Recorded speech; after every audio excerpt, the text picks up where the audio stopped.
Sokor, faleminderit që erdha. Sot do flasim jo si Lolita mas bregut, po si Lolita para bregut. Për mua është kënaqësi e para që jam ndër personat mase të pakët në Shqipëri, që të njihja edhe pas hijes që kush qëndron pas kësaj faqes, kësaj vajzës, kush është Lolita e të tjerë. Domethënë isha mase ndër personat e pak që e kisha identitetin tënd, dhe për mua është kjo lloj interviste është një obligim dy fish, domethënë se të tjerët mase edhe nga kënaqësia që të njohim për herë të parë, domethënë për ta zbuluar atë kush është Lolita e vërtet, domethënë mund të kenë patur edhe ndonjë ndikim të tillë. Për mua është një obligim dy fish sepse tani nuk jam thjesht përballë Lolitës si një shoqe, por jam përballë një interviste që duhet t'i përgjigjem sa më saktë dhe sa më mirë. Duket që ke marrë dhe shumë seriozisht intervistën, se e veshur me këmish dhe xhaket, nga gjithë ata që ka marrë unë intervistë, vetëm ti dhe Jorida Tabako jeni vesh me xhaket edhe me këmish. Shiko, këmisha tregon një lloj serioziteti ndaj intervistët, edhe ndaj publikut. Mund vish dhe sportiv. Po sportiv po t'ishte një emision, ku di unë, sporti. Po t'ishte në një nga këto me si e kanë këto vajzat e reja, me ëmbëlsira, me gjëra, domethënë, show busy, do merja ndonjë the fucking day. Po është një emision më ndryshe, pavarësisht se edhe ky emision ka kunjat e veta, ka sulmet e veta, ka ato shiringat, po unë do përpiqem që të bëj pacientin e mirë. Unë jam bërë shumë kurioze për ty nga zëri fillimisht. Kam filluar të dëgjoj në YouTube, se unë televizion pothuajse nuk shikoj fare, po e kam parë emisionet e tua në YouTube dhe thash kush e ka këtë zërin, kam bërë një pyetje te faqja, se realisht nuk e dija, si nuk e njeh ky është zëri më i mirë e njërin tjetrën. Edhe aty fillova të interesohesh. Një diskutim, edhe unë gjithkohon, domethënë, kam dëgjuar pafund një kap.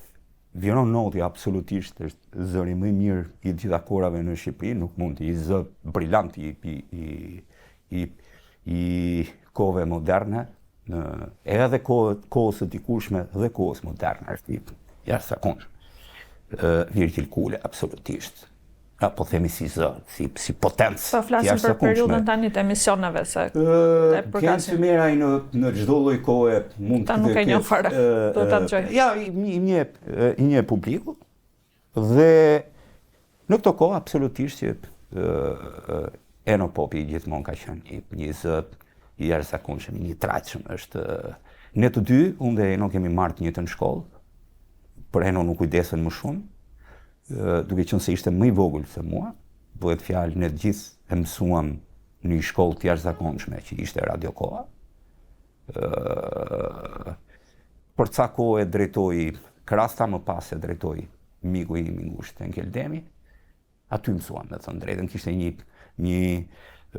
kishte një inxhinier audio të jashtëzakonshëm, i cili kuptonte me vesh çdo gjë, dhe me thënë të drejtën, kur unë u futa në piko për herë të parë, më nxorën me shkelma si zëri që nuk bëhet fare.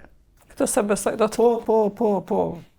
Dhe në dëshpërime sipër, domethënë që si ka mundësi nuk më thanë që jo, zëri ishte në rregull, po nuk dihet të lexoje. Më mësuam profesionistët e radiot kohës në atë kohë, bëhet fjalë për radio ku punonin më të mirët në vend, absolut më të mirët në vend, edhe si gazetar, shumë pak në ata janë sot në punë, mund të në ata që janë sot në punë, ende është Enkeli absolutisht ishte drejtor në atë kohë, Mimoza Picari, ishte Anila Jole, këta ishin që edhe Eno, i cili kishte një punë më ndryshe, kishte një emision mëngjesi, po mësuan në mënyrë të jashtëzakonshme, domethënë që t'ishte. Për këtë zërin tim ma ka shpresë? Absolutisht i ka. Shiko, zëri është vullneti i natyrës dhe i Perëndisë. Mënyra të lexuarit, atje ku çalon ti, Ajo pastaj është një... Se ka momente kur as veten time nuk e dëgjoj dot. Çelësi i suksesit është që në një fjali të gjesh fjalën të cilës do t'i japësh me shumë rëndësi. Po i gjetë fjalën e duhur brenda një fjalie. Fjalën prekuror për shembull. Prekuror. Unë e kuptoj që po t'ishte Olsi do ishte më ngjyrim, po edhe fjalën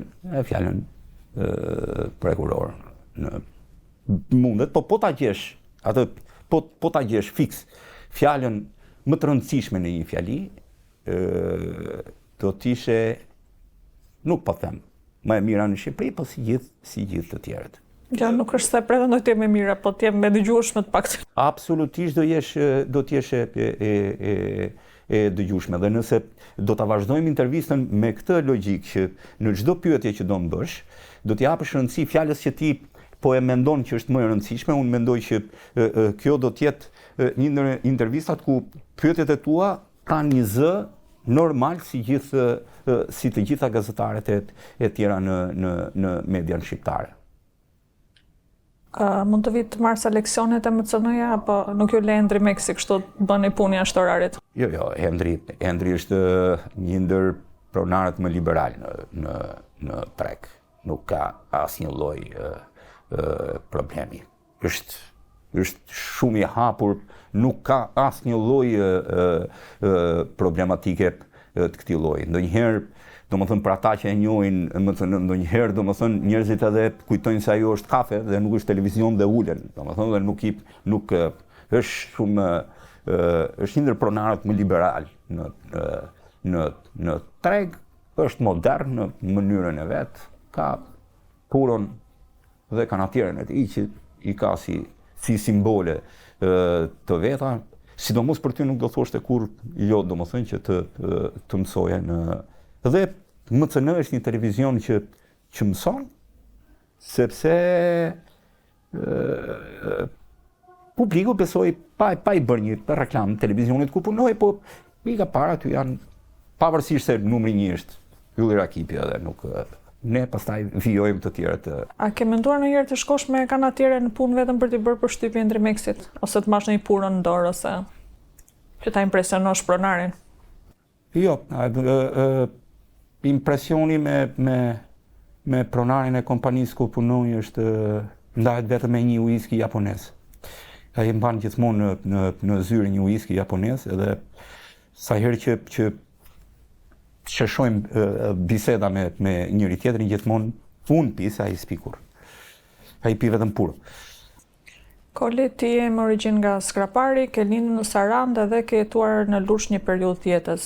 Si e ndjen veten më shumë Skrapalli, Sarandiot apo Lushnjar? Jo, Sarandiot fare, pavarësisht se atje kam shkuar deri atje kam qenë në Kopësht, kam qenë në Qerdhe, jo se nëna nuk më çonte në Qerdhe.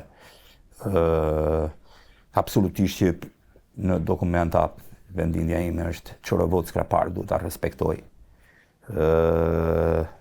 Babai e kishte gjithmonë të fortë atë ndjenjen që ne jemi nga Skrapari. Dhe kuptohet që si të gjithë aso kohë në vitet 70 ishin të gatshëm që të qellonin me armë kur lindin çun, e kur bëhen plej gjithmonë duan vajzat, se e kuptojnë që e vetmja që të shërben dhe të përkushtohet është vajza. Edhe kështu ndodh, por absolutisht që gjithë jetën e kam ndjerë veten nga Lushnja, aty jam rritur, aty janë miqtë e mi të ngushtë, ata gjithë shokët të cilët janë shokë të cilët vërtet janë shokët e fëminisë, janë shokët e vërtet të një njeriu. Aty kam bërë gjimnazin, çdo gjë të fëmijërisë dhe të adoleshencës e kam përjetuar në Lushnjë. Nuk mund të largohem dot, edhe pse kam shumë vite që kur erdha në universitet, domethënë që po shkoj shpesh, e ndjej veten nga i qytet. Edhe pse miku im më i ngushtë, në fakt, me cilin kaloj ditën, kaloj problemet, kaloj hallet e tjera, është nga kuksi dhe nuk është nga lushnja, po kështu më ka ndodhur. A është kjo arsyeja pse mbështet Lert Haxhiun? Se kam parë në ca komente që po e mbronne, po e bëne. Jo, unë se kam mbrojtur kurrë. Unë kam thënë vetëm të vërtetën. Mirë, po ka një raport problematik me mënyrën se si shqiptarët i shohin gjërat. Unë nuk po them që e vërteta dhe e drejta janë dy gjëra krejt të barabarta, jo përkundrazi, janë të kundërta. Ka një perceptim në publik sikur e vërteta dhe e drejta janë një. Njerëzit kërkojnë në televizion atë që tuan të dëgjojnë. Unë nuk ja u jap kurrë këtë. Unë jam te pika vetëm e të vërtetës. Ajo që unë shpesh kam thënë, unë se kam amnistuar kurrë atë për krimet që akuzohet. Unë kam thënë gjithmonë që ai shkoi në këtë pikë i detyruar nga mos ekzistenca e shtetit, i detyruar nga dhuna që ju ushtrua. Dhe kjo ka një ndryshim shumë të madh. Dhe sa herë do më pyesin sërish do ta them. Si është historia e Lert Haxhiut? Por e dhimbshme si me një fëmijëri shumë të vështirë, ku kuptonte që me shumë dëme në familjen e tij, ku kuptonte që shteti nuk ekzistonte. Shteti në atë kohë ishte një anshëm, ku ishte i detyruar dhe shteti e çoi drejt një hakmarrje për të bërë atë që bëri. Nuk mund ta kaloj mirë ti djegësh shtëpinë, ti vrasësh xhaxhain, ti vrasësh djalin e xhaxhait, ti marrësh pronën, ti rrash familjen. Çfarë do më për t'i kërkuar një njeriu për të filluar hakmarrjen? Por hakmarrja dhe kur merret, pastaj shkojmë atje ku është edhe sot. Por kjo nuk do të thotë që e vërteta e këtij personazhi në krahasim me të tjerët është e njëjtë. Jo, kjo është e ndryshme. Unë nuk dua të justifikoj dhe të amnistoj asnjë krim të asnjë personi në Shqipëri. Amnistin, shteti ja ka dhënë të drejtën vetëm presidentit ose parlamentit, kur kujt tjetër. Nuk du t'i bëj moral, nuk dua të bëj kur moral, dhe mase mund në këtë qasjen time të shpesht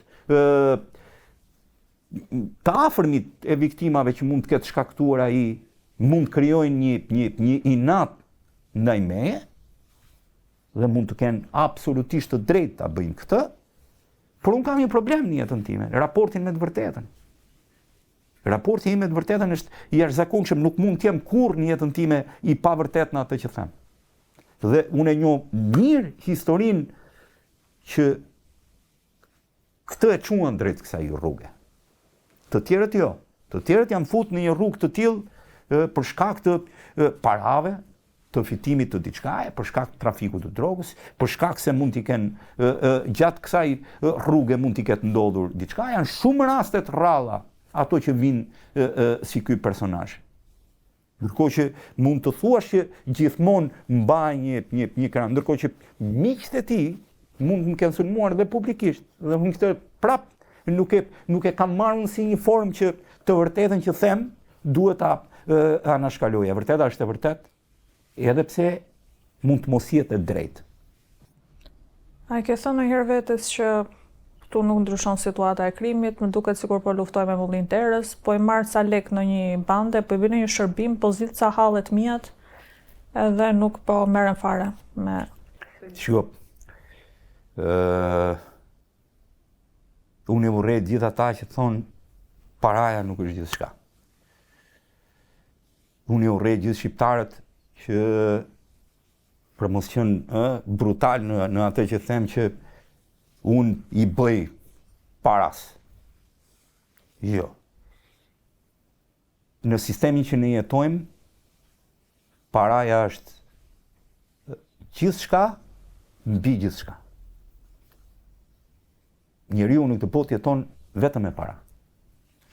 Kur thot dikush që shëndeti i pari, po nuk patë para, shëndet keq do kesh. Problemi është që këto para mund t'i fitosh në mënyrë të pandershme. Kjo është e gjitha.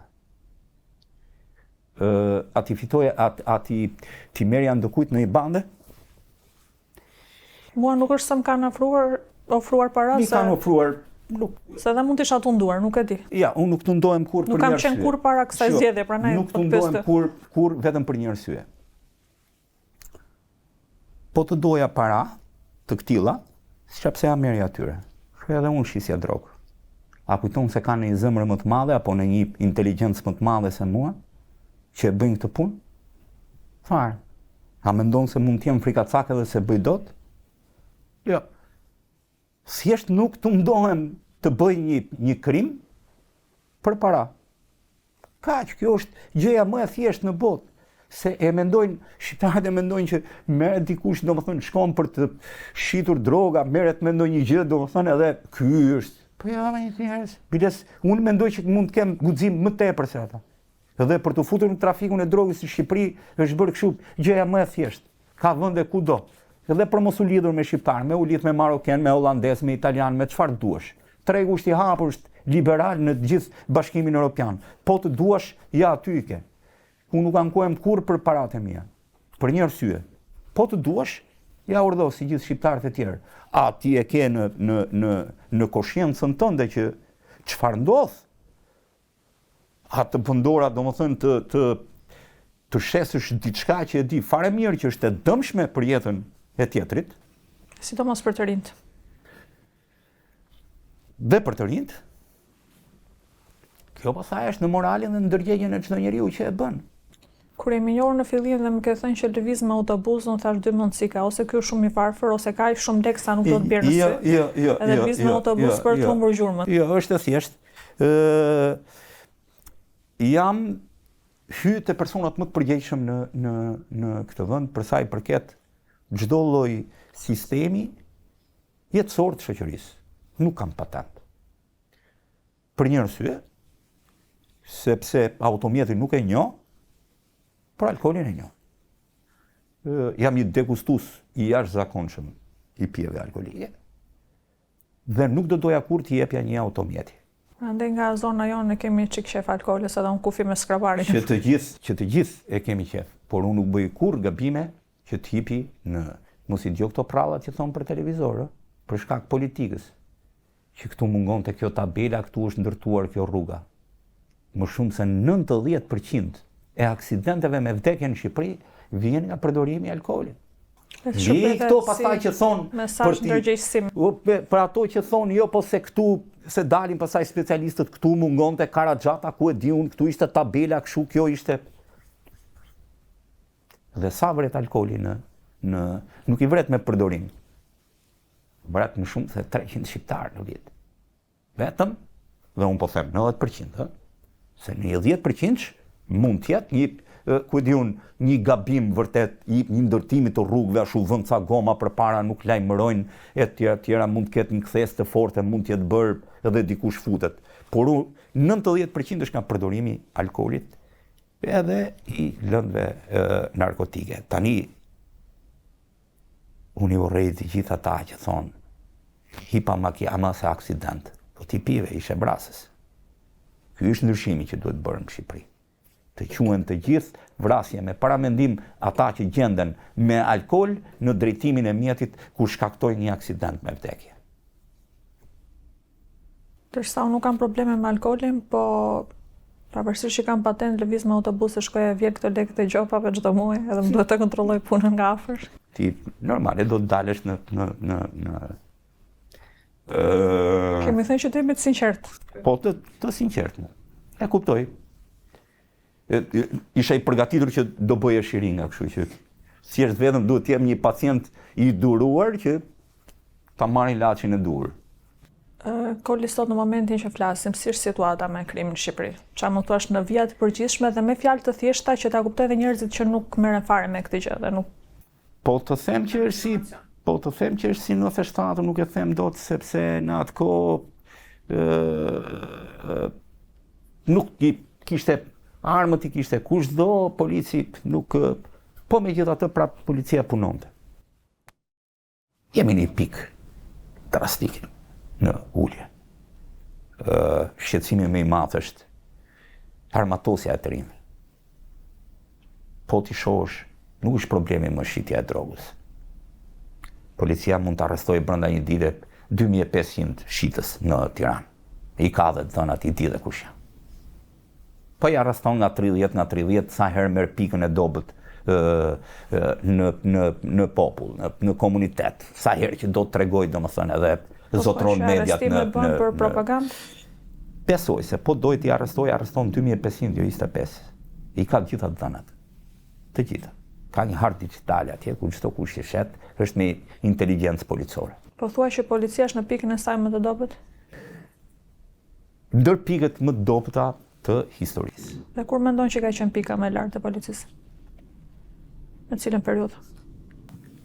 Do hyja në shumë, ka patur pika të mira, por unë nisem gjithmonë për tjetur pikat e dobta dhe jo pikat më të mira, se po të hynin të pikat më të mira çdo kush do thoshte. Do pastaj po bëj çok në një drejtori. Ja, është bërë e çuditshme kjo. Edhe kur ti i vlerëson diçka, thot s'ka mundësi, se duhet vetëm kështu që po merrem vetëm me pikat e dobta. Se është njësoj sikur, domethënë, po themi që policia është në pikat më dobta, por unë nuk mund të them që është Interpol Tirana në pikën më dobët. Përkundër atij është në pikën më të lartë. Ktheu Dubai. Tani t'i japim çdo lloj gjëje rëndësinë e vet. Pra, rendi dhe siguria publike në Shqipëri është e cënueshme në çdo moment. Mund të mos ketë krisma, por krismat janë në rrogos. Ka një numër shumë të mëdha pafund problemesh.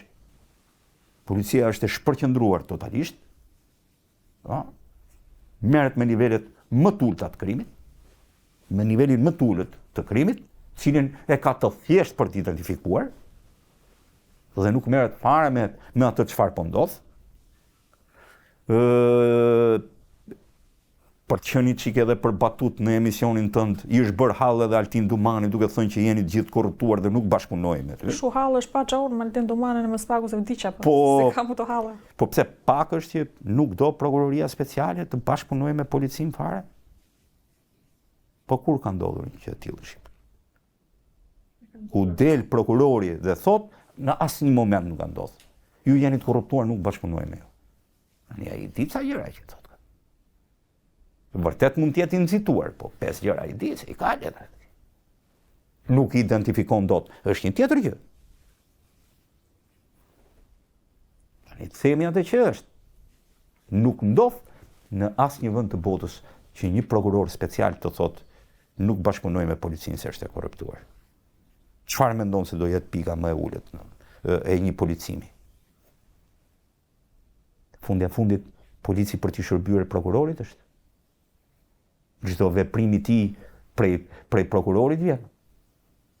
Përveç flagrancës që mund të jetë po dhe ajo do vazhdohet të ndiqet nga prokurori.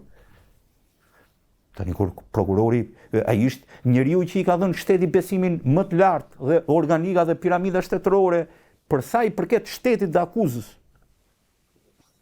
Për këto ekstradimet nga Dubai, mendon që është meritë e Taulant Ballës se shkoi ca herë kur ishte ministër në Dubai, po mendoj që shkonte për turizëm. Tani po kam parë që ti nuk e ke fort qef Taulantin, po nuk është çështje qefi dhe është thjesht qenurit realist. Nëse është pikërisht ai që e ka realizuar, unë mendoj që ka bërë mase zhvillimin nuk e di, kush e arriti, po o ai o Rama e kanë bërë, po është zhvillimi më i madh që mund të kenë ndodhur në luftën kundër krimit të organizuar në vend. Për një arsye. Po talleshin. Po talleshin me shtetin, po talleshin me publikun, po talleshin me të gjithë. Ishte një që unë pa qenë pjesë e qeverisë, thjesht duke qenë një gazetar, ndihesha dhe unë i frustruar, jo ata që ishin qeveri, që dikush tallet në këtu e formë. Që jetonin mes luksit pavarësisht të akuzave. S'ka lidhje me luksin, po që e thonin luksin, se nuk ka, mund të jetosh, po mos shesësh mend. Po jetën tënde dhe vazhdo. Kishe bërë një emision, Habibi Dubai mbaroi, mirë po mos duhet të drejtohesh pak edhe këtyre vajzave të showbizit, blogerëve të Instagramit. Habibe Dubai mbaroi, mos shkoni më aty. Jo, Habibet mund të shkojnë për një arsye. Të shkojnë prapë po? Jo, mund të shkojnë. Mirë, po duhet të ndryshojnë mënyrën e pëlqimit. Nga çuna me pistolet duhet zgjedhin çuna me kompjuter. Ata nuk do ekstradohen. Për këtë të siguroj. Kush janë çunat me kompjuter? Këta që vjedhin për këto, që quhet? Kriptomonedat. Jo kriptomonedat, ata që vjedhin me call center. Ata nuk do ekstradohen. Se ata nuk janë të rrezikshëm për jetën dhe shëndetin e personit. Ata janë thjesht vetëm kanë poshatisur ca europian nga xhepat dhe ata mund të vazhdojnë të rrinë në Dubai, marrëveshja nuk është për ata. Po mbase intrigojnë më shumë këta të rrezikshmit. Na thuaj ku do destinacioni radhës si këtyre? Nëse do të shkosh në Dubai, duhet të heqësh dorë nga dëshira për të patur një trup muskuloz, me pistoleta, me gjëra, me... Ku do shkojnë këta që të dim të dalnim para të presim atë? Ku shkojnë? Rruga e vetëm është Brazil kanë frikë. Më mirë të vinë te 313, nuk kanë ku shkojnë. Brazil kanë frikë më shumë. Sepse edhe Brazili nuk të ekstradon, po hasmi të gjenë. Ky është problemi i madh. Hasmi të gjenë. Di pse janë në Dubai.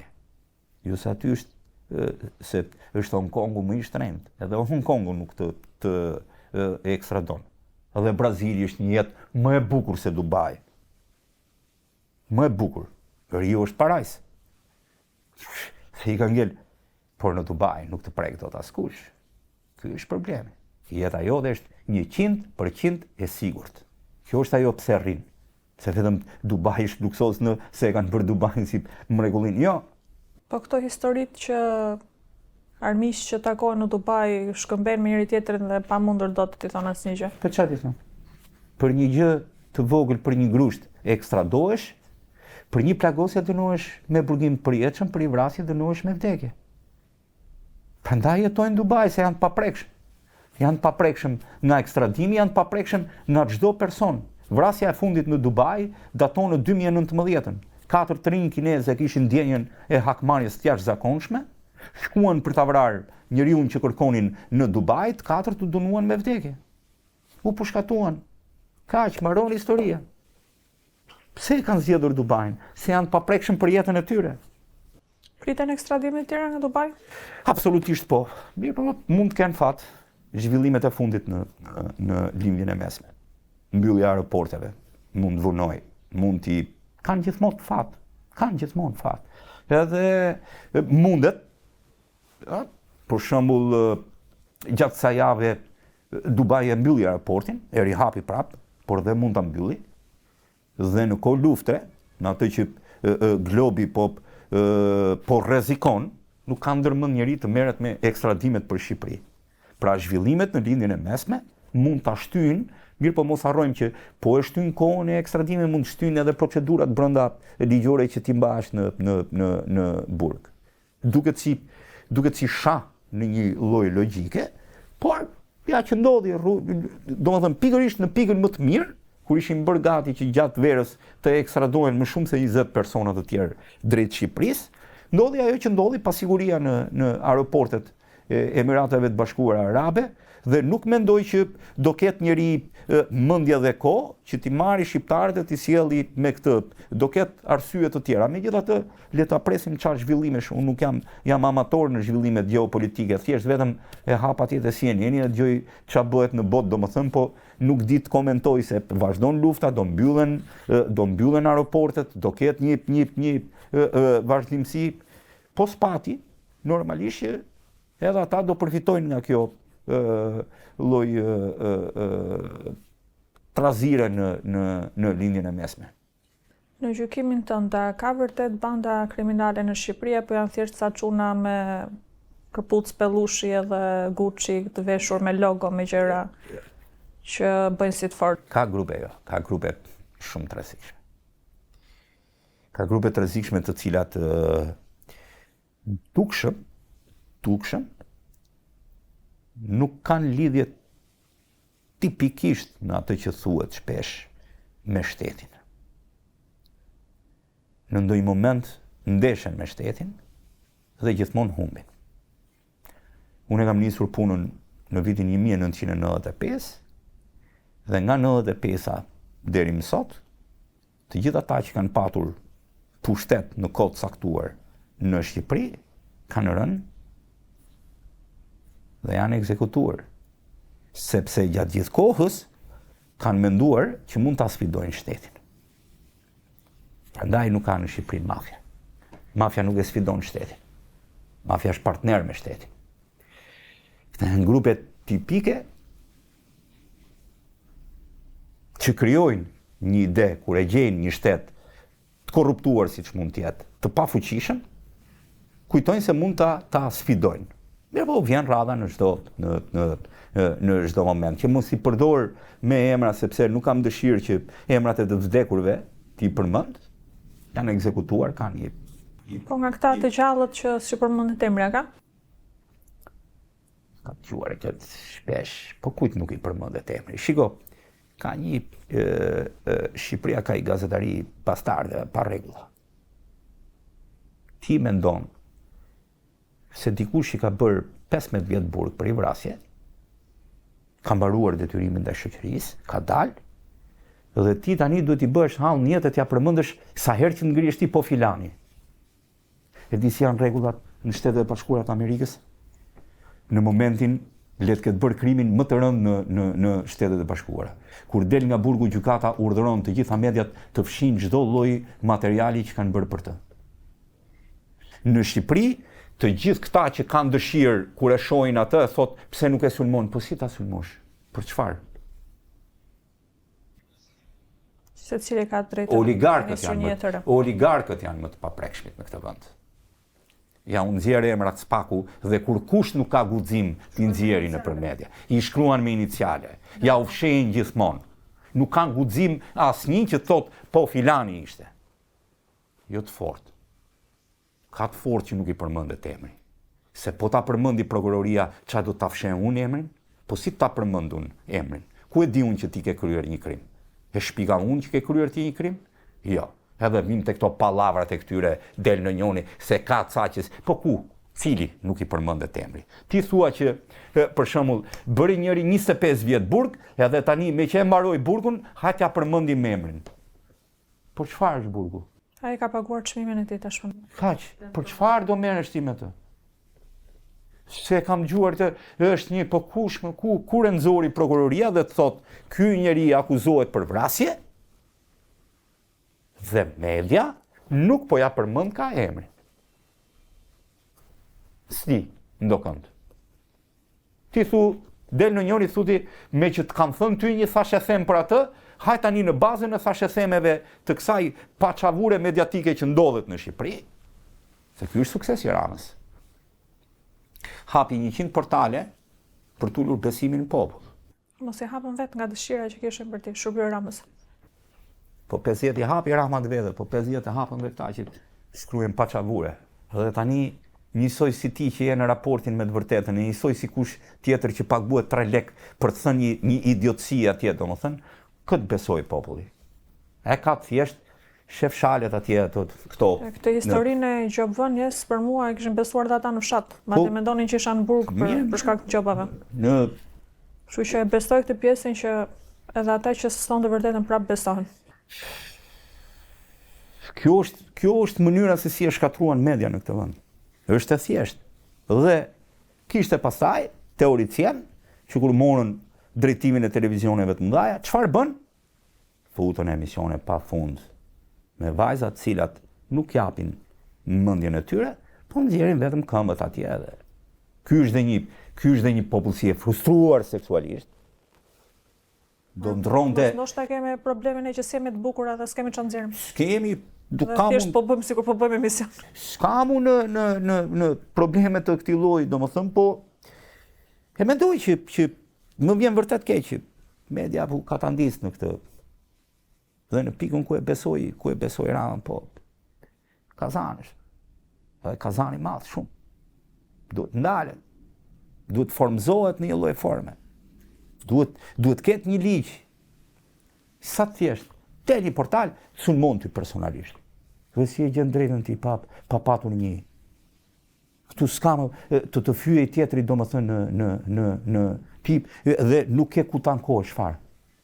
hapa ditë civile thotë. Me thënë të drejtën më shumë se të shteti më besoj të vetë rregullimi. Jo. Kam nisur faqe në fillim, shqiptarët nuk vetë rregullohen kur. Kam qenë shumë e pakujdesshme dhe shumë e papërgjegjshme se sa më sot. Do të them një gjë. Sot para se të postoj diçka, kujdesem që të mos abuzoj.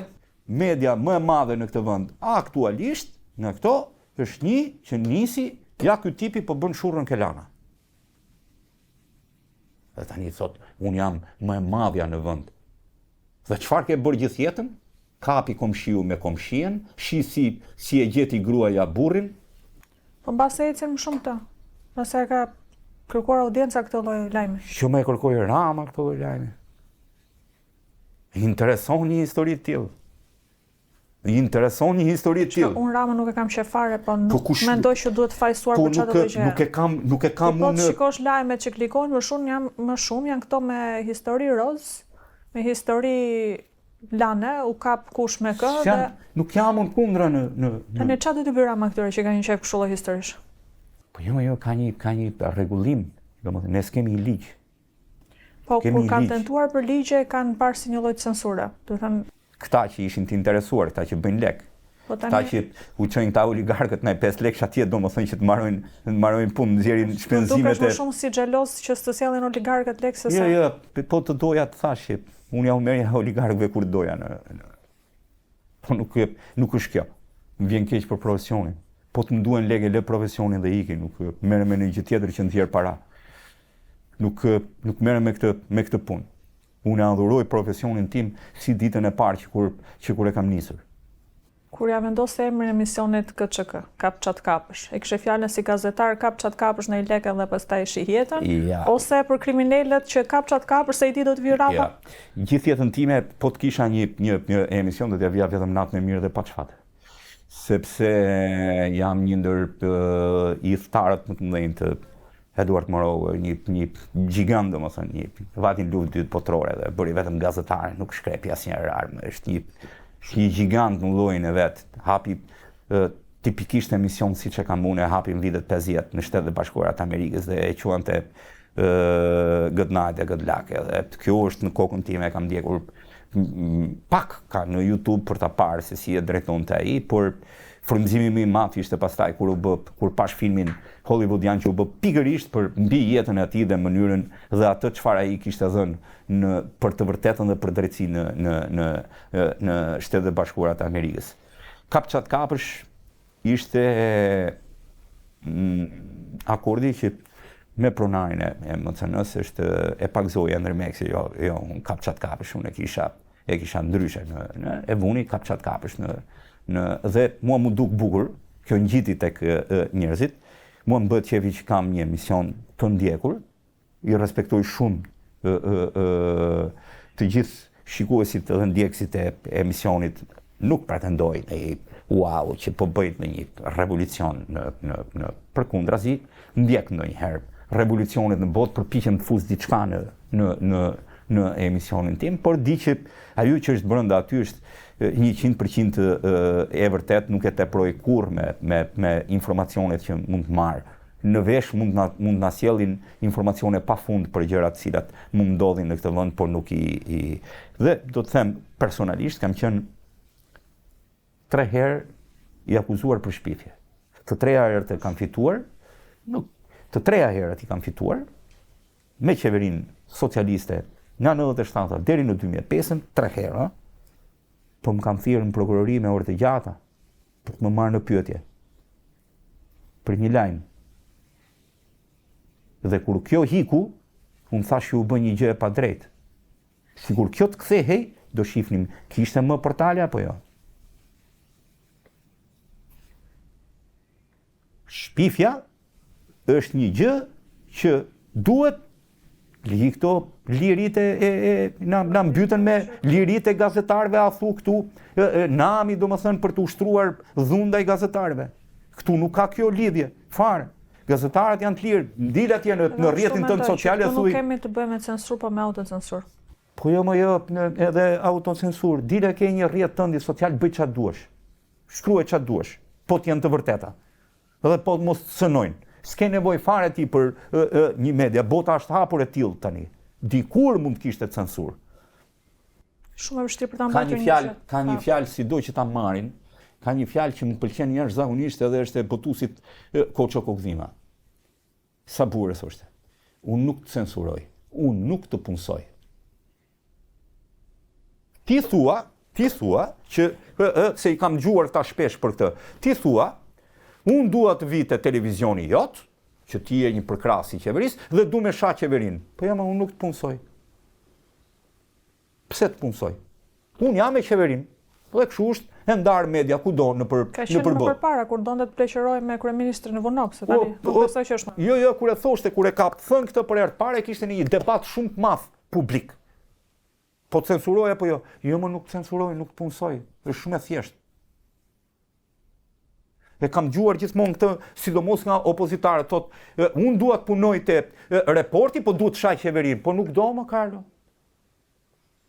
Shko më punso dikun tjetër. Po nuk të ngelen shumë vende për të punuar, se gjithë janë. Po bëu mekanik. Bëu mekanik, hap televizionin tënd. Ti thua, unë du me arte televizioni jot, që është pro qeveritar, du me shah qeverinë. Po s'ka vend më. Nuk kam punësuar tjerë. Shko, bëj televizionin tënd. Shqip. Është njësoj sikur gazetari më si me ta thonë unë, është si me shku kolegu im që kam shumë respekt dhe du shumë fort, Muhamet Veliu, të shkoj të syri dhe t'i thot tani, du të punësojmë këtu dhe du të them rroftë Edi Rama. Si do të dugej? Po nuk e punësojmë, ma. Pse nuk i duhet? Unë të Rama bëj si bëj, po të më thonë që shaj spakun, pastaj aty nuk mbaj do të, nuk e kompromis të spaku do të. Po shiko, unë nuk e shava gjatë gjithë intervistës se kam rezervat e mia, thjesht duke ditur ndjenjat e tua. Por ne prapë do presim. Duke ditur ndjenjat e tua të jashtëzakonshme ndaj kësaj strukture. Gjithsesi unë dua të dëgjoj rezervat që ke për spakun. Shumë rezerva. Për shembull? Do të them një. Pa e kalon cakun. Në çuptim. Në 5 vjet mund të ketë hetuar dhe çuar për gjykim me mira persona. Vetëm njëri ka dali pafajshëm. Dhe ai që doli pafajshëm, që mund të dali pafajshëm me të drejtën e vet, të gjithë thanë si ka mundësi, ku e gjeti ky rrugën, domethënë, që doli pafajshëm. Kush ishte? Një djalë i akuzuar, një djalë i ri i akuzuar për këto thoja call center, s'kishte lidhje fare. Është represive. Gabimi i të gjithë drejtësive, i gjithë prokurorive në botë, shkon deri në 20-30% të çështjeve. Çështjet e spakut janë 99.99% të drejta. Po pse nga erdhën këta? Çfarë janë këta? Erdhën i sollën amerikanët yjet e veta, ja hoqën gjirit të tyre dhe i sollën këtu. Unë duken si yje Hollywoodi. Pa, këtu e kanë po denigrojnë. Do na vjen rradha ne. Po jo, do na vi rradha dhe do na vi rënd. Do na vi që me një gjë do na dënojnë për hiç asgjë duke interpretuar ata si të duan ata. Do i vi rradha të gjithëve në këtë formë. Kjo duhet marrë fund.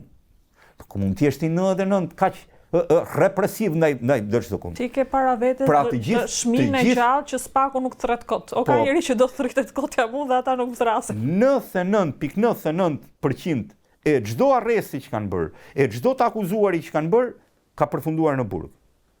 Pas, edhe i dënuar. Po nuk ndodh kjo në asnjë vend botës. Ti mendon që gjykata ka frikën spakun dhe i dënon? Dhe komunizmi e kishte më shumë.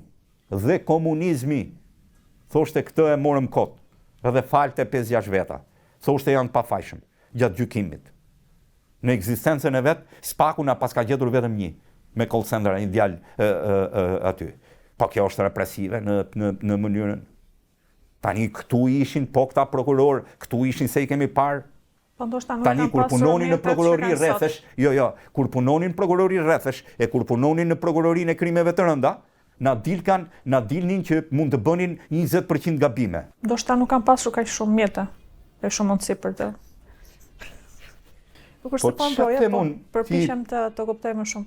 Ti e ke spakun në zemër, në tru, në emocion, unë nuk mund të bind ty për të shmangur spakun, sepse fundit unë e quaj revolucionin e drejtësisë shqiptare, jam dakord. Kjo është atë arsye për të cilën unë e mbështes pakun. Po bëjnë gjëra që nuk janë bërë në gjithë këto vite. Por viti 93 Viktor Gojt unë jam mjethtar, më ka mësuar që të jem me të vërtetën e të jem, domethënë, secilit atë që takon. Viktor Gojt nis atë libër të jashtëzakonshëm që prej atij, domethënë, mori famën më të madhe, se nuk është të mjerët, është fiks vitin 93 me 2 detaje të them. Njeriu që do bënte revolucionin francez po shkonte nga Anglia për në Francë me një anije. Dikush bën një gabim dhe gjylet e topit të bashit të anijes bien dhe mund thyenin direkun. Po thyej direku, fundose anija. Përpara se të mrinte gjylja, dikush hidhet për ta ndalur, godet në trupin e tij, ama anija shpëtoi. Ishte pikërisht ai që kishte bërë gabimin. Udhëheqësi i revolucionit e mori dhe i tha, e dekorojmë se shpëtoi anijen, shpëtoi revolucionin. I vuri dekorat. Mas 2 minutash e pushkatoi sepse vuri në rrezik anijen, vuri në rrezik revolucionin. Pra nuk ka kështu që ti me që i solle një ndryshim drejtësisë shqiptare, bëre atë që të tjerët nuk e bënin dot. Dhe vërtet sot je organi mbase i adhurueshëm për të gjithë. Unë tani duhet vi në pikën dhe duhet jem noteri i çdo veprimi tënd dhe të them që çdo veprim që bën ti është i jashtëzakonshëm, por jo, nuk është kështu. Se ti nuk je gjykimi i Zotit. Gjykimi i GKK-s aty kanë qenë. Jo kështu me këtë represion për çdo njeri, domethënë. Aty ka gjëra qesharake. Nëse bie në darën e Altin Dumanit, nuk shmangesh dot kurrë. Të ndrojmë pak temë se më lëndove ndjenja tani nuk mund të më ta vazhdoj. Domethënë ai krijon një gjë, për shembull që e kam shumë shqetësuese. Gjen 3 veta atje që marrin nga këta sirianët i çojnë nga Kapshtica në Handholdit. 3 Alexhin duke parë që gjatë gjithë kësaj kohe kanë fituar nga 3-400 euro, 500 euro dhe i fut trafik qenies njerëzore në kuadër të grupit strukturuar kriminal. Po ç'a bën? Po jo represiv më. Jo represiv në këtë çdo njeri që gjen e fut në kuadër të grupit strukturuar kriminal. Po ç'është kjo polshoje çik njerëzit në. Halle kanë në këtë sistem. Se për çfarë trafiku i qenieve njerëzore, se duket kështu sikur kur thut trafiki i qenieve njerëzore, jep një iden që kur po vjedh një qenie, po ç'a bën ai? E merr me fugon nga Kapshtica e çon Handholdit. I merr lekët. Atë që ja kanë bërë të tjerët shqiptarëve gjithkohon. Jo se po e amnistoj. Por them, jo me dënime kuadër grupi strukturuar, me bashkëpunime, halle xhim, fugona, shofer. Dhe atë që është në krye, ti nuk e ke gjetur kurrë. Pse nuk i shkon ti si hyri ky nga Kapshtica? Pse nuk e kap atë shefin e Kapshticës atje, shefin e këtij, shefin atij, organizatorët, politikën e tjerë. Po këtu e gjetet ta shoferët e fugonit për të bërë numra që shisa arrestova në. Kjo është logjika. Kjo është mënyra se si e shoh represive në një moment që po e tejkalonte njerëzit e varfër. Po prokurori që kur thret se ka gjykim, prokurori e ka bindje. Kur e sheh që është i varfër, pse vazhdon? Çoj buka atje te shtëpia në këtë sistem që ka ndërtuar Edi Rama, ku çdo ku duket si, po ty është në qendër Tiranës, vjen dikush thot Samir jetoni. Që din ata që te shtëpia njerëzit ende janë me u vjen uji kur u vjen, se e kanë duket sikur Tirana është kaq, Shqipëria është kaq. Ka 10 veta, 10 oligark, jetojnë këta, të tjerë vdesin. Kanë atë mënyrën e tyre për çapjen. Dhe mbi të gjitha, ky është problemi në këtë vend. Hajdutën e respektojnë gjithë. Ndeshmin thonë, ja ky palla. Çfarë ti thua ti sistemi? Ku shpritet të jetë pasardhës si Altin Dumani? Megjithëse unë mendoj që Altin Dumani është nga prokurorët më me integritet në SPAK, po është një gjë që duhet të zvendësohet. Shiko, Altin Dumani nuk është më me integritet, Altin Dumani është i pakorruptueshëm. Nuk e bën kjo njëri me integritet? Ti je i pakorruptueshëm në një vend si Shqipëria? Unë mund të them që jam gazetari më i pakorruptueshëm, po jo me këtë integritet. Unë sa them për veten se mua s'ka tentuar të më korruptoj. Jo me këtë integritet të jashtëzakonshëm që thuat ti. Për një arsye. shtu si unë dhe Dumani mund bëjmë ndryshime në një moment, se Dumani nuk po bën ndryshime në një pjesë të madhe. Nuk dua ta besoj këtë. Po. Ti se beson. Dhe kush mendon që do jetë pasardhësi? Absolutisht që është Dumani po luan kartat për tjetër kënd, po unë mendoj që Xholi është njeriu perfekt për ta drejtuar. Nuk është se më frymëzon shumë, po kam ca poezi që kanë bërë për Ulsion, Tibran për Tibran, po ja kaloj dhe atje. E di sepse e kam ndjekur faqen që në një moment që ndodhet në gjykatën kushtetuese shpreh pyetjen se kush është ky këtu, domethënë nuk e njihje. Loli është një prokuror i vjetër. Unë mendoj që ai do të jetë pasardhësi, shindër prokurorët më të vjetër në detyrë. Edhe ai është njësoj si Altin Dumani. Jo, si Altin Dumani nuk besoj që është, po. Por nuk është kaq represiv. Jo çdo kush që sheh përballë është fajtor. Dumani këtë ka problem. Çdo kënd që sheh e konsideron fajtor që me shikimin e parë. Nuk mund të jetë kjo. Dhe me që po e thua këtë dështimin në zgjedhje, personalisht nuk mund t'ja fal zotit Dumani. Edhe sikur ty është timik. Ishte dështim. Filloi, po i duke i vetja, njeriu më me pushtet në Shqipëri. A nuk është njeriu më pushtet në Shqipëri? Mori përsipje, po jo pra. Njeriu më me pushtet në Shqipëri, shteti Rama me Sali Berishën. Me një, e di ku e çojnë Dumanin tënd, të hetoj prerjen e pyjeve në Puk. Pse mos ta hetoj edhe prerjen e pyjeve? Me gjithë atë olsin tënd se të dy bashk, të presin ta njerëzit më me pushtet në Shqipëri. Ata në pyet në Puk dhe unë duke prerë pyet.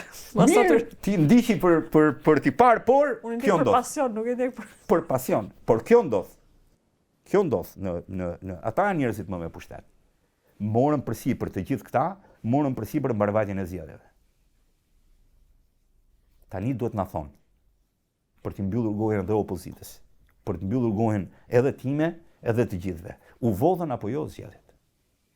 U blen apo jo vota? Dolen si të fortë, si Tarzanin, çdo erdhëm ne, nuk kam më në... Po tani që s'thon një fjalë, kishte probleme? Po pse kush është, çka kujton se më e rëndësishme në këtë vend është more Erion Veliajn apo Ilir Metën apo Sali Berishën apo demokracia e vendit? Ti i dole garant demokracisë në vend. Pse i dole? Nuk të tha njeri, nuk e kishte detyrë. Nuk e kishte detyrë. Se e trumpetove, do dalim, ky këtu, këta do bëjnë namin, e si përfundim nuk je i Zotit na thuash, u vodhën, u blen zgjedhjet? Ka Rama të drejtë apo ka Berisha të drejtë? Dhe çfarë bën kjo? Se i kam parë në një moment, jo Sara, jo Alkendi, po këta mund të jenë shumë të ndershëm në jetën e tyre. Ku i gjeti, kjo ja dha, Sueri kësa ja dha, po Për sa kohë që s'kemi një akuzë dhe unë mendoj që e kanë me zotësinë e vetë gjithë. Jo, po edhe në fjalë.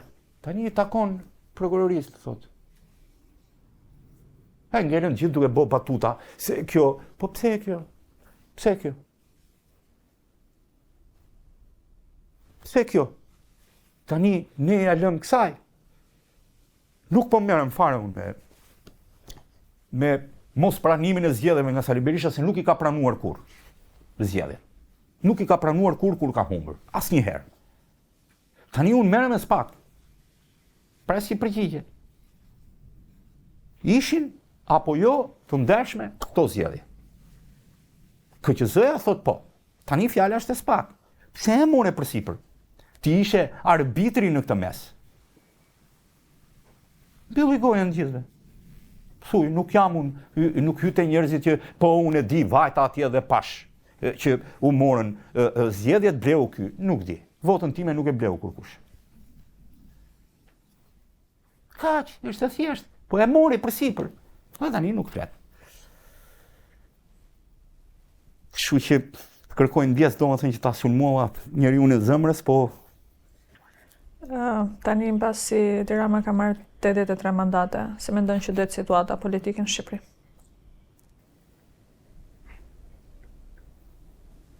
Ki që ka qenë për herë, Edi Rama është i pathysh, nga kur kush. Kush thot që fajin e kishte në këto zgjedhje Sali Berisha gabon dhe gabon rëm. Kush thot që opozita kishte faj, gabon jashtëzakonisht. Ka probleme brenda PD-s. Pa fund. S'tu t'ishin ata emra që ishin. S'ka nevojë ta them dhe unë batutat që dalin, domethënë që njeriu që domethënë është monumental në parlament, është Tritan Shehu, i cili nuk largohet kurrë, e ka marrë me tapin, nuk ikën, unë nuk e di pse çat. Dhe në Gjirokastër gjithmonë PD-ja pëson rënje dhe prapë nuk e kupton. S'ka problem, ai është gjithmonë, edhe ai është i thotë atyre betejë, tani fillon i thotë betejë, po nuk do merremi me kë. Po sikur të më kishe futur mua dhe ty në listën e PD-s. Sa kam ambicie fare për të. Po them kot si edhe sikur e rrëzonim dot Ramën. Qa po bëjmë ne 12 vjetë? Qa s'ka thënë kjo media kundra Edi Ramës? Qa të vërteta, qa të pa vërteta, qa gjusë të vërteta, do më thënë, qëfar nuk i kanë zjerë? Dhe qëfar bën? Sa më shumë e shanë, a i rrith mandatet e ti. E nisi me 66, është 83. Rama gënjen kur thot që unë e bëra reformën në drejtësi. Sepse kur u bë reforma në drejtësi, Rama vetëm 66 mandate kishte. Shpatën ta ja dham në dorë. Po kujt ja dha me 66 mandatet e veta? Si do t'ja jepte? Si do t'ja jepte me 66? 66 kishte. Fole me gjuhën e Skënderbelt me histori shpatësh. Murojash. Po i rrinte ishte fiks koha, që i rrinte nga mrapa Ilir Metës. Ç'a do bëjmë?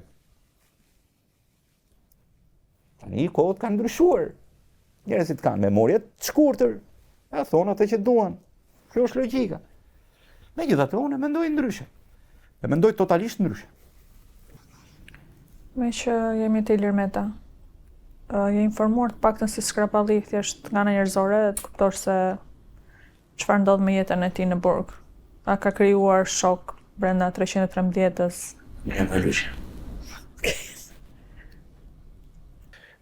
Kur ke kaluar shumë vendjarje në një moment, po ne s'e bëjmë përshtypjen. Jo, në një moment filloi të ishte shumë problem. Dhe aty vendosa ti largohem terrenet. Më mungon terreni. Se vërtet unë mund dal në terren bëj diçka, po kjo nuk do të thotë që unë jam tani në terren. Tani jam shkëputur nga terreni dhe kam shkuar në një studio. Dhe kjo nuk është një mirë për një gazetar, sepse të ngurtëson, e je larg asaj që sheh me sy, bëhesh pragmatist, bëhesh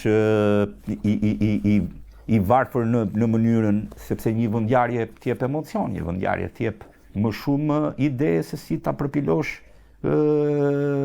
raportin tënd nuk është njësoj si të shohësh pamjet kur t'i sjell operatori dhe t'jesh në vendjarje. Mirë po, mu bëhe pa mundur, mas 20 vjetësh duke parë vetëm kufoma, mu bëhe pa mundur t'isha sërish në terren, dhe kam i kohë të shkurtër që jam larguar nga terreni. Jam në kontakt me atë që ndodh, por nuk e shoh me sytë e mi. E shoh më ndryshe, e shoh nga xhirimi i kameramanit i cili e sjell në televizion. Nuk e përballoj dot, edhe është shumë u bë shumë. Në një moment dikush duhet thotë, se fundi a fundit unë jam mjek morgu, kështu që në një moment duhet vinte fundi. Më mungon terreni. Normalisht që më mungon, se është ndryshe për ta parë një ngjarje në Nëse do kishe zgjedhur një profesion tjetër përveç gazetarit, ç'a do bëje? Përveç prokuror, mos e thuaj këtë se do intimidojmë.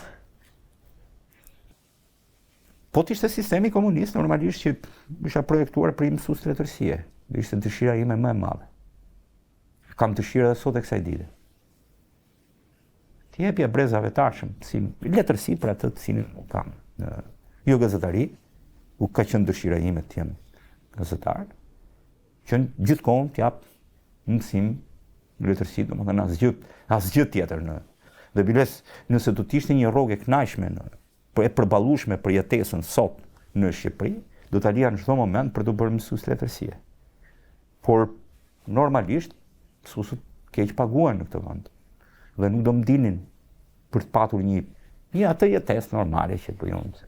Nuk bëjnë një jetesë të keqe, pavarësisht se hypi në ato bëjnë një jetesë normale me atë.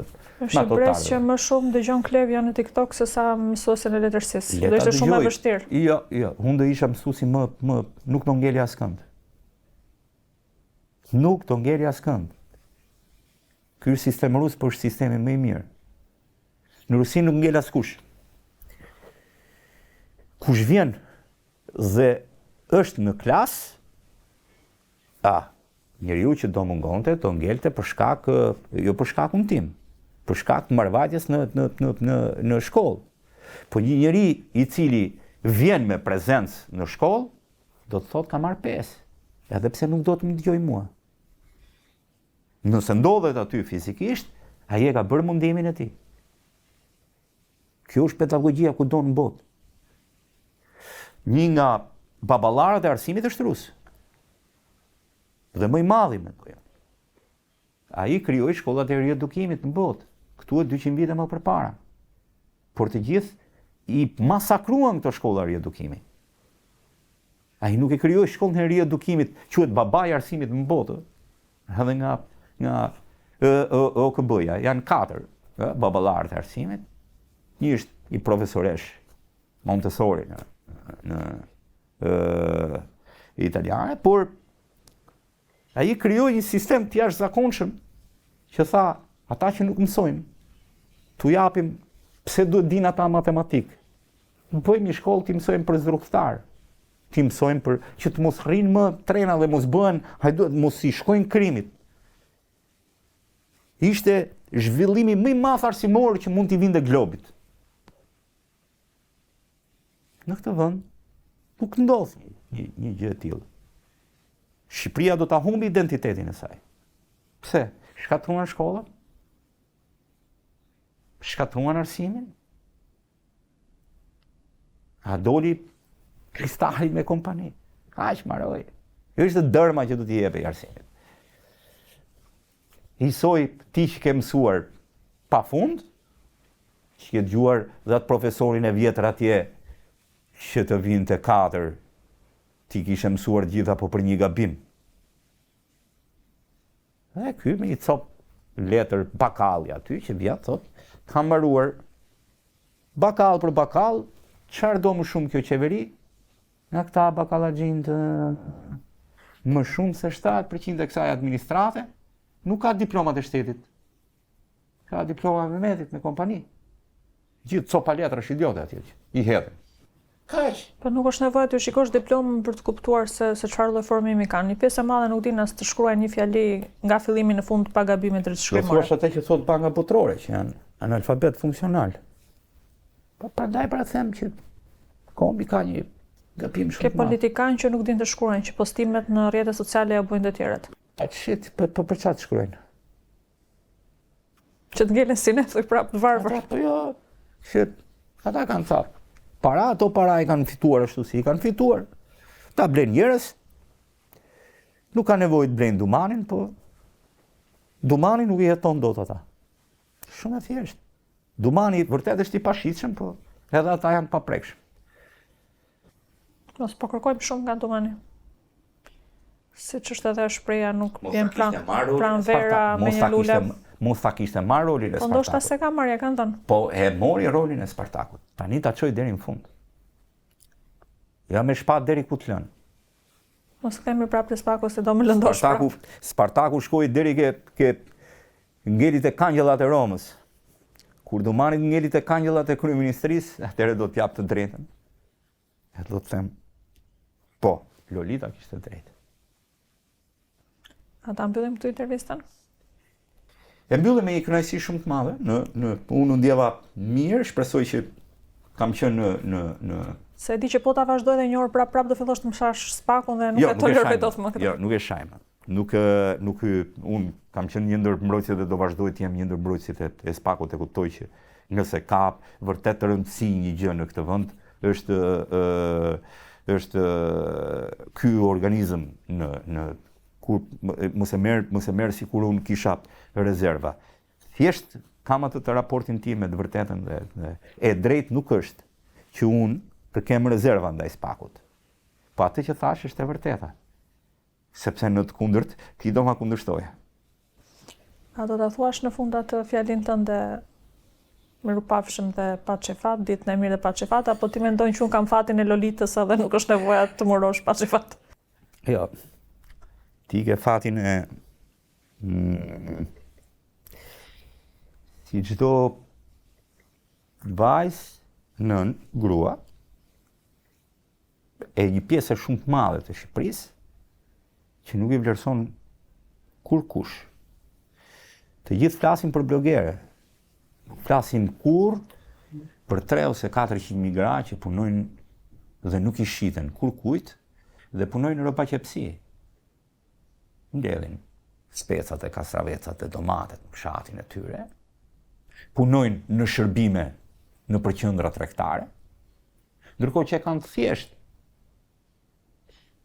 mund t'i presin dhe një laçan aty dhe i zgjidh hallin e tyre. Mirë po gjithmonë dhe kur promovojmë, ne promovojmë këto 10 raste të këtyre. Në statistikë kam parë që qindra mijëra gra në këtë vend punojnë në shërbime me rroga keq paguara dhe vazhdojnë. Ama nuk e kanë nxjerr moralin e tyre në shitje. Kur kush nuk merret dhe të bëj diçka për to. Jo. Të gjithë thonë dhe të gjithë janë të interesuar, a ka ndonjë eskort në Dubai që niset këtë javë apo jo? Ky është populli. Përderisa populli do këtë, ata japin. Kjo është mënyra. Ne jemi të pamundur për ta ndalur këtë. Po mund edhe ne ta kemi gabim dhe ata kanë të drejtë.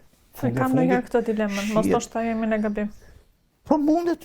Nuk jam vetëm Pitagora kishte eksaktësisht të drejtë. Gjithë të tjerët janë të gabueshëm. Mundet edhe Newtoni, megjithëse me atë do thoja edhe SPAK-u po ti prap. Nuk do të më mbështesësh kështu që po. Jo. Jam shumë i mërzitur me atë që ndodhi me zgjedhjet. SPAK nuk e bëri detyrën e tij të dështojë. Kur nuk kuptoi se ç'do të thotë demokraci, atë doja. Po t'i jepte demokracinë vendit, do ta vlerësoja maksimalisht. Por kjo nuk do të thotë që atë që bëri për krimin e organizuar dhe për politikën. Jap një. E dekoroi për atë që bëri. Po kam dëshirë ta pushkatoj për atë që bëri. Sjelljet ishin një dispat, një katastrofë e madhe. Nuk mundet që në letra do.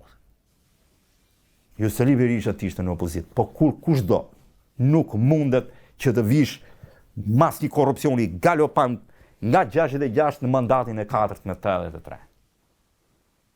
O ma certifiko këtë 83-shin që ta mbyll gojen, po ma certifiko ti. Do thuash e certifikoi Macroni dhe edhe Meloni 3 ditë mas zgjedhjeve. E certifikuan në një lloj forme.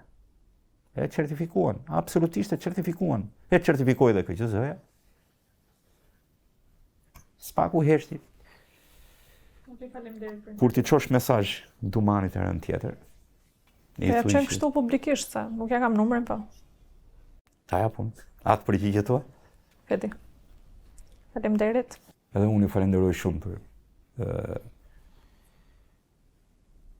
mundësinë që më dhe, dhe kjo është një mundësi ndryshe se të kam thënë, domethënë, duke më parë te kjo faqja sa t'idhet emisioni, shikur të më çojnë mesazhin 10 veta që ai thu çik sa i godh ta postoi çikët reklamën time. Po e postoj. Kemi bërë edhe reklama kështu. Jo, të gjithë ata që më njohin mua, që janë me biznese të cilat o sa kanë nisur, nuk i ecin. Promovojnë vetë pa që nevojë të fusin mik, edhe pas një lloj shpërblimi financiar, kështu që mund të çoj kush të dojë. Të falenderoj.